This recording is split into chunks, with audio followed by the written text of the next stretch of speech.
Friends, welcome to part 4 of our video presentation on chapter 10 that deals with project communications management. Part 4 talks about managing meetings and resolving conflicts. Now, meetings is a very special and valuable platform for communication in the context of project management or any kind of other situation within an organization.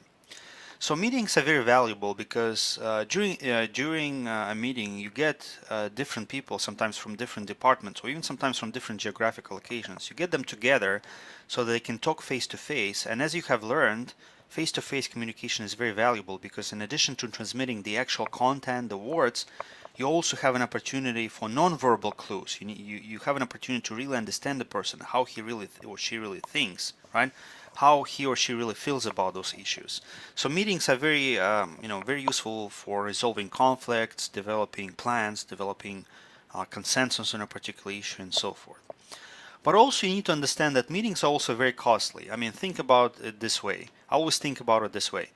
Uh, Most organizations, they expect people to work for around 8 hours a day. Okay. Now, in my opinion, out of those 8 hours, people are productive 6 hours max. I mean, it's just very hard to be productive and focused for 8 hours, in one day. Okay, I think it's maximum 6 hours. So think about this. Let's say you're inviting somebody for a 2-hour meeting. Okay, so you expect this person to be active to be with you for 2 hours. Okay, however, you understand that your meeting lasts 2 hours, but it will also take 1 hour to schedule. 1 hour for this person to prepare for this meeting, maybe read the agenda. Also, maybe you'll be a bit delayed, so you'll wait for somebody. Then it will take 1 hour to decompress. The person has to read the minutes of the meeting. He has to like switch from one meeting to another. So sometimes, like for a 2-hour meeting, you're really consuming 4 hours of somebody's time, right? Now imagine if you have, I don't know, 10 people coming to a meeting. So you're consuming 10 half a days of people, right? So basically you're consuming 1 week of work of one person. Now that's very expensive, especially if you have highly paid professionals or executives participating in those meetings. So be careful with those meetings. Before you schedule a meeting, think about it. Is this meeting really necessary? It's a very valuable tool. I mean, it's a very valuable communication platform, but you need to be very discreet when it comes to scheduling those meetings. Don't schedule a meeting unless it's really necessary to do that. Again, I've noticed like there are some people who like that's the first thing they think. Oh, we have an issue. Let's schedule a meeting. Let's form a committee. Let's schedule meetings, right? You don't want to acquire a reputation within your company that if you are the ones calling a particular meeting, it will drag for hours so that people have to abandon all of their duties and nothing valuable will come out of that meeting. If you acquire that reputation, that people will not come to your meetings and you will have problems accomplishing things when you really need to call a meeting and talk to people and resolve things.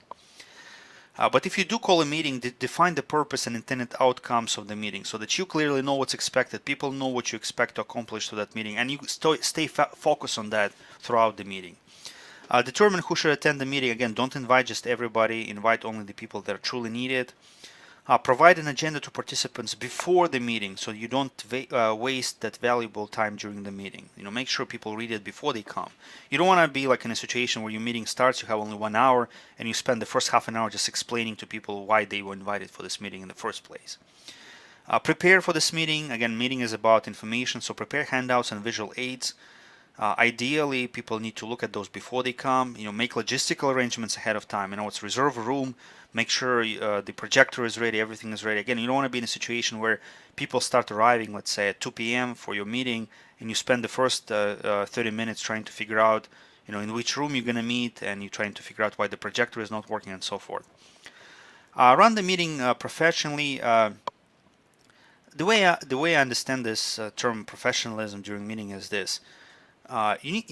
First of all, you need to be professional in a sense that you need to know how meetings should be conducted, right? What is the main goal? What are the main agenda items?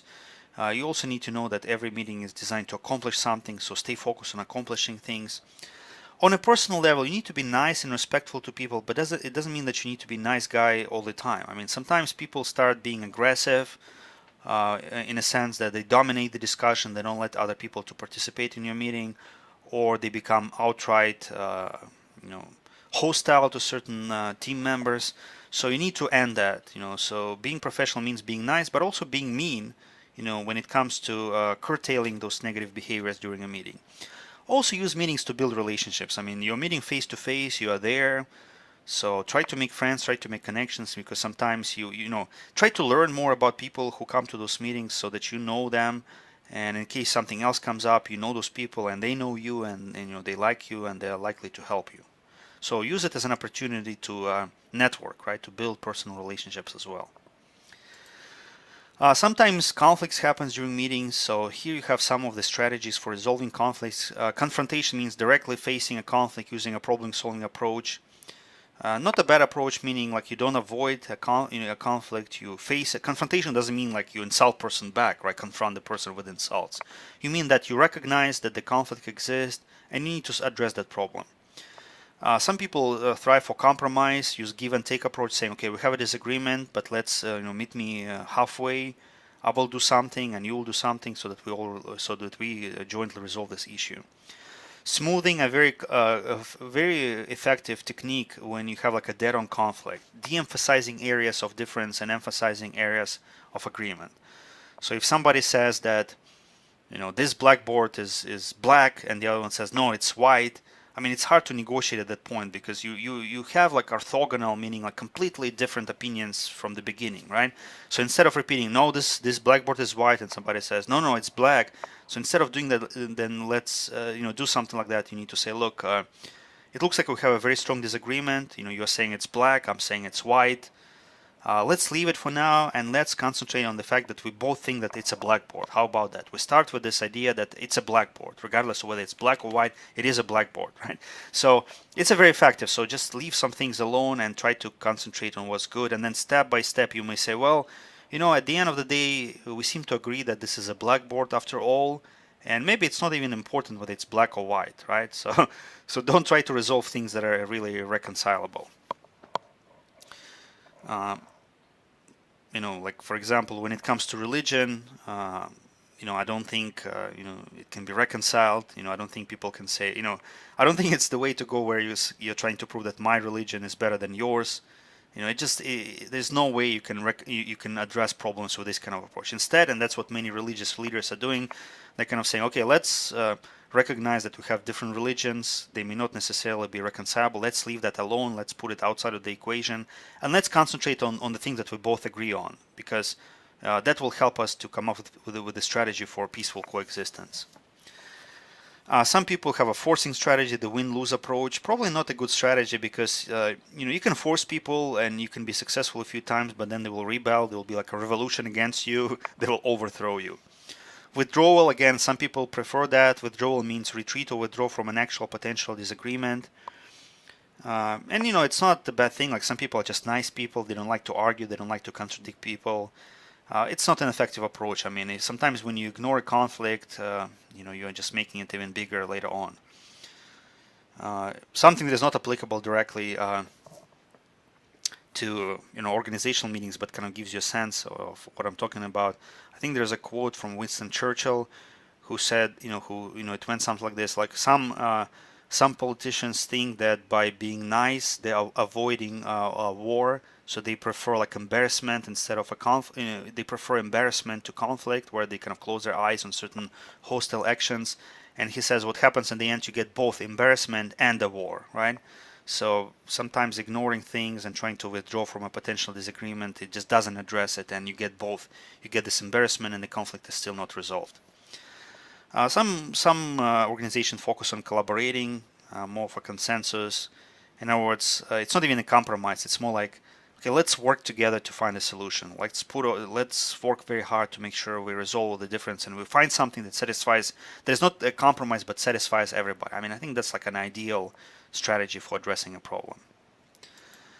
Now, keep in mind that conflict can be good. I mean, it can produce important results, such as new ideas, better alternatives, and motivation to work harder and more collaboratively to find the best solution, not a good solution, right? A solution that satisfies everybody. You don't want people to be in the mode of groupthink where everybody agrees with everybody, because that's a sign that you're not reaching the best solution. It can be like a local optimum, not the global optimum. And overall research suggests that task-related conflict is not bad. It's actually good for team performance. Task-related conflict means people disagree how things should be done. What seems to be negative, what seems to be counterproductive is emotional conflict, when people attack each other personalities, right?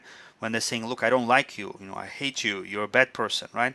So that's a bad type of conflict. You need to like, if you see something like that boiling, you need to address and shut it off immediately.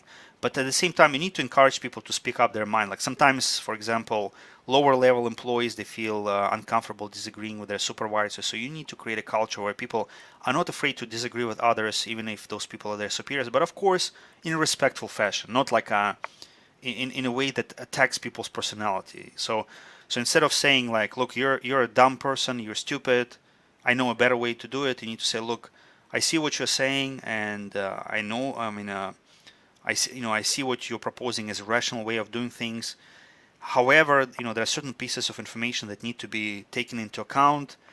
And once you take this additional information into account, you'll see that there's another way, and perhaps even better way of doing it, right?